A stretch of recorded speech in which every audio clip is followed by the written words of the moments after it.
अस्सलामुअलैकुम फ्रेंड्स, आज हम MT-101 के लेक्चर नंबर 9 के बारे में डिस्कस करेंगे, जो है लिमिट्स के ऊपर। लिमिट हमें पता है कि हम एक पॉइंट से इन्फिनिटी तक जा सकते हैं और हम एक पॉइंट से लेके दूसरे पॉइंट तक भी जा सकते हैं, जिस पॉइंट तक उसने हमें बताया हो कि हमने इस पॉइंट तक जाना है। तो इसके बाद हमारे पास आ रही है टेंजेंट प्रॉब्लम। हमें तो पहले ये बताना चाहिए कि टेंजेंट है क्या। टेंजेंट है किसी भी कर्व या किसी भी पॉइंट को छू कर जाने वाली लाइन, वो क्या कहलाती है? Tangent line. ठीक है, तो उसके बाद हमारे पास नीचे आ जाए तो नीचे हमारे पास है एरिया प्रॉब्लम। हमारे पास एक कर्व का हमने एरिया निकालना है, A to B। ठीक है, तो हमारे पास फंक्शन क्या है? y = f(x). ठीक है, हमारे पास y में जब x की वैल्यू पुट करेंगे तो हमारे पास y की वैल्यू आ जाएगी। ठीक है, हम एक कर्व में से एक कर्व को स्मॉल पार्ट्स में जब डिवाइड करते जाएंगे तो वो हमारे पास एक स्मॉल पार्ट जो होगा वो एक क्यूब के मुताबिक बन जाएगा। ठीक है, तो हमें एरिया निकालने में बहुत आसानी होगी जब हम इस कर्व को आराम से एक दूसरे के एक स्मॉल रेक्टेंगल में डिवाइड करते जाएंगे ना, जब तो हमारे पास बहुत आसानी होगी इस कर्व का एरिया निकालने में। उसके बाद जो एरियाज आएंगे उस एरिया को सारों में ऐड कर लेंगे तो हमारे पास टोटल एरिया आ जाएगा। Tangent line and limit. Tangent line मैंने आपको ऊपर बता दिया टेंजेंट लाइन होती क्या और लिमिट क्या। टेंजेंट लाइन हमारे पास किसी भी एक सरफेस को छू के जाने वाली लाइन जो सी है वो हमारे पास टेंजेंट लाइन होती है। और लिमिट भी मैंने आपको ऊपर बताया कि लिमिट हमारे पास जो लिमिट है वो हम एक पॉइंट से शुरू होकर दूसरे पॉइंट तक जाते हैं। एक पॉइंट यानी कि जिस पॉइंट से हमने स्टार्ट करनी 0 से स्टार्ट होगी और दूसरा पॉइंट हमें गिवन होगा कि हमने इधर तक जाना है। तो ये 0 से इन्फिनिटी भी हो सकती है, 0 से 1 भी हो सकती है, 0 से 5 भी हो सकती है, 0 से 10 भी हो सकती है। ये लिमिट जिधर तक मर्जी जा सकती है। ठीक है, इसके बाद हमारे पास है area as a limit. Area को एज अ लिमिट कैसे यूज़ कर सकते हैं ये भी मैंने आपको बता दिया कि एरिया जो भी हमारे पास एरिया होगा उसको हमने स्मॉल पार्ट्स में डिवाइड कर लेना है। वो पार्ट हमारे पास या तो स्क्वायर हो या रेक्टेंगल हो या ट्रायंगल हो। ठीक है, तो हमारे पास इन तीनों में हमारे पास ये आएगा तो हमें एरिया निकालने में बहुत ज़्यादा आसानी होगी और हमारे पास लिमिट भी बहुत कम लगेगी। जैसे ही मैं आपको ऊपर बता रहा था कि हम इसको स्मॉल लाइनों में इस पार्ट को स्मॉल लाइनों के साथ डिवाइड करते जाएंगे तो वो एक छोटा क्यूब बनता है, स्क्वायर बनता जाए, रेक्टेंगल बनता जाएगा। तो हम उसको उस रेक्टेंगल का एरिया निकाल के सारे एरिया को प्लस कर देंगे तो हमारे पास उसका आंसर आ जाएगा। जैसे इसने फर्स्ट डायग्राम में पूरा एरिया बताया हुआ, सेकंड में इसने थोड़े बड़े रेक्टेंगल बना दिए और थर्ड में इसने बहुत छोटे रेक्टेंगल बना दिए। ठीक है, उसके बाद लिमिट मैं ऊपर आपको बता के आ चुका हूँ कि लिमिट हमारे पास ये लिमिट क्या होती है। लिमिट एक पॉइंट इसकी डेफिनेशन है। इसके बाद आ जाती है हमारे पास लिमिट को हम डिटेल में पढ़ लेते हैं एक दफ़ा।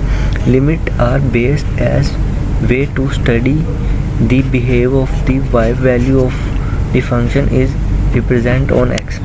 इसमें वो हमारे पास ये बता रहा है कि लिमिट को हम ऐसे स्टडी करते हैं कि हमारी y value of a function जो सी है रिप्रेजेंट करे x वैल्यू। ठीक है, तो इसके बाद इसने नीचे एक एग्जांपल दिया है f(x) = sin x/x। तो ये हमारे पास एक प्रूफ है, इसकी ऑटोमेटिकली वैल्यू 1 आती है। ठीक है, क्यों? इसमें लिमिट अप्रोचेस टू 0 कर दिया है और sin x/x ये हमारे पास ऑटोमेटिकली 1 आता है। ठीक है, तो हम इसको सॉल्व करके देख रहे हैं। ये इसने नीचे सॉल्व किया हुआ, x में 1 पुट किया तो आंसर ये आया, x में 0.8 पुट किया तो ये आंसर आया, x में जो जैसे आप वैल्यू पुट करते गए तो हमारे पास आंसर आते गए, और ऐसे ही इसने नेगेटिव वैल्यू भी पुट किया और हमारे पास आंसर आते गए हैं। ठीक है, उसके बाद में नीचे एक और एग्जांपल है, वो भी सेम यही चीज़ है। जैसे ऊपर है x की वैल्यू हम पुट करते गए हैं फंक्शन में तो हमारे पास एफ ऑफ एक्स आता रहे, यानी कि एफ ऑफ एक्स जो है वाई वो आता रहे, तो हमारे पास आंसर्स आते रहे। उसके बाद है हमारे पास नीचे आके एग्जिस्टेंस ऑफ लिमिट, लिमिट हमारी एग्जिस्ट कर रही है कि नहीं। इसका ये मतलब है function do not allowed has the limit as the y value approaching same number x value. Existence of limit function does not allow have a limit as the x value approaches same number। इसमें वो ये कह रहा है कि हमारे पास function allow नहीं करता जब x वैल्यू जो सी है वो सेम हो जाए y वैल्यू की, ठीक है। तो हमारे पास वो फंक्शन जो सा है वो एग्जिस्ट नहीं करता। तो इसमें नीचे एक एग्जाम्पल दी है जिसमें एक ग्राफ बना दिया इसने। A graph of function F of x is given hair. F of x का एक ग्राफ जो है उसने हेयर दे दिया। इसमें दो लाइंस हैं वो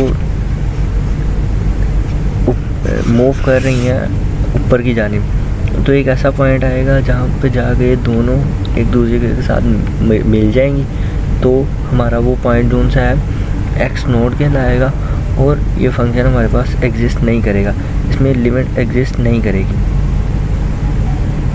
ऐसे ही इसने नीचे भी एक इसी तरह की एग्जांपल दिया, लेकिन इसने इसका उल्ट कर दिया उस एग्जांपल का। जहाँ ऊपर वो पॉजिटिव इन्फिनिटी ले रहा था और इसमें इसने नेगेटिव इन्फिनिटी ले दिया, और सेम वही प्रोसीजर है इसका भी। इसके बाद एक और एग्जांपल आ रही है, let f be the function whose graph is show in the picture, let x approaches x naught then if the picture.